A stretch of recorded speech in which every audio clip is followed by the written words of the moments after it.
to the place where I've fallen in love with a couple of things all over again, as well as discovered things that I never thought was possible.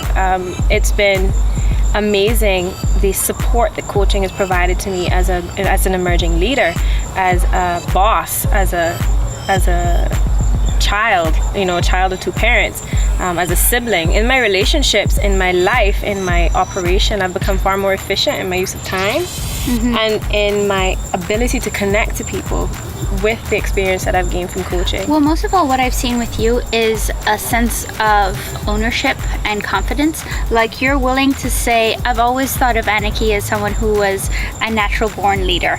And in our conversation, she would always resist it and say, no, that's not for me. And she's really able to be with that and be comfortable in that. And it's made a huge difference in her conversations with people, in how she interacts with people, and ultimately in your friendships and your family relationships, which matter the most. So, I'd just like to say that that's a huge acknowledgement on your part, like embracing coaching, your willingness to take a look at yourself and say, like, yeah, you know what, I can change things, and why? Because I really care. Thank you. So thank you for that. That's cool. Yeah. I must say that has been very true for me, in that I'm no longer ashamed of the powers that I do have. I've become able to own them and be comfortable with saying, yes, I am a leader. Yes, I have created these things for myself, and I'm not ashamed of it. And there's no reason to be ashamed of it. There's no reason to be defensive of it. But becoming comfortable with your flaws as well as your power is something that I found that coaching has been able to help me with. Yeah, and I love what you said, because what you just got for yourself, what you're learning about yourself, is the source of why I do what I do.